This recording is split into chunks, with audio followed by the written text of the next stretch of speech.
Warning, warning, warning calling all ambitious SMEs, sales and marketing professionals. Your undivided attention is higly required to view this week's newsletter. Believe me, what you are about to read will shock you beyond your wildest imaginations. Period. Frankly, we need to talk about businesses' operations changes as some traders need to adapt during the GE15 period.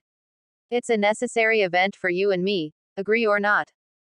In fact, this occasion is an eye-opener as there is a need of adjustment business operations hours and before, during and after the country-wide voting exercise. Believable? You bet it is. As a necessary preview to this newsletter, here are some facts and figures need to be highlighted first. Okay. You may be interested to know small businesses usually takes a break on weekends, but then some of them would like to capitalize on the rush of enthusiasm on polling day. At this period of time, small traders hope to recoup their earnings suffered during the COVID-19 problem and their expected usual earnings during year-end. Also, small businesses hope to earn more in spite having to operate even on their usual off days on weekends. With this expectations, they are willing to readjust their business operations days. Trust me, even the Penang Turf Club is now rescheduling their operations to meet the needs of punters, employees and jockeys on polling day itself. True. Jokes aside. Without further ado, let's dive headlong into this week's newsletter. Shall we? Thanks.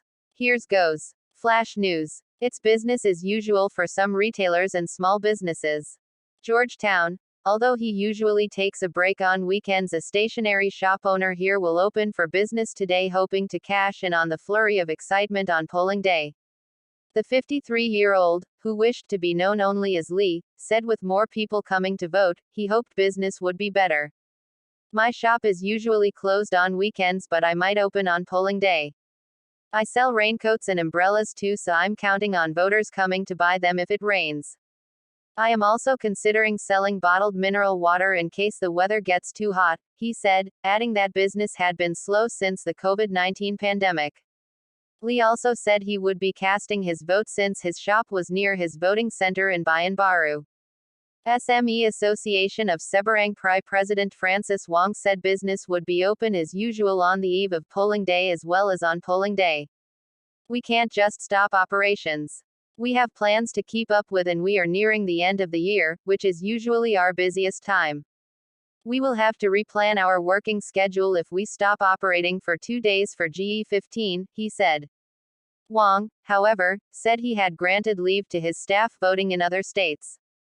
It is everyone's right to cast their vote. As employers, we will have to make arrangements for our operations to carry on as usual. We can hire part-timers or get our staff to work on rotation, he said. A Malaysian Retail Chain Association spokesman said most retailers would be open for business as usual despite the polling day. I have checked with some retailers and they said they are open for business as usual on November 18 and 19 but are expecting low sales. Staff are allowed to go vote on a rotational basis, he said. Meanwhile, the Penang Turf Club has readjusted its November program at Batu Gantong and brought forward today's races to allow members of the racing fraternity to go out and vote. We have rearranged our program so that the 7 races can be held earlier to allow the owners, jockeys and trainers to vote on polling day, said a club spokesman.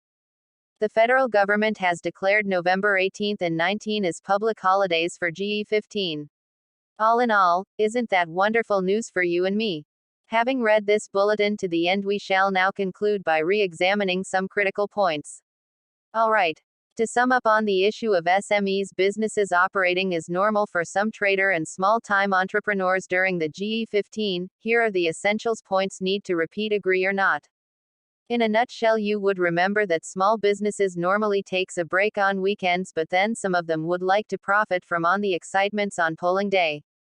Do recall at this period of time, small traders hope to get back their earnings lost during the COVID-19 problem and their hope to earn more during year-end period. Be reminded that small businesses hope to earn more in spite having to operate even on their usual off days on weekends. With this expectations, they are willing to readjust their business operations days. Mentioned must be made again. Even the Penang Turf Club is now adjusting their operations to meet the needs of those people involved in the gambling business on polling day. Easy to remember. I am sure you will. By the way, this GE15 is indeed an extraordinary opportunity for SMEs to capture extra business from the crowd engaged in the voting process. True or not? Incidentally, since we now have a good understanding of this week's bulletin, there is one thing we must learn from this elections. My humble opinion is that we, as ambitious SMEs, sales and marketing individuals, must always capitalize on doing extra business where there is any chance. Are you game? I guess you are. As a reward for you reading up to these lines, here is wonderful quote by Linda McMahon. She is an American political executive, retired professional wrestler, executive, and performer. She says, small business people are people with goals and values that can't be calculated on a profit and loss statement. End of quote. Source: extracted and modified from Open Printed Media. P.S. Although this is a lengthy sales and marketing SMEs newsletter, yet we want to congratulate you for watching and reading this bulletin completely.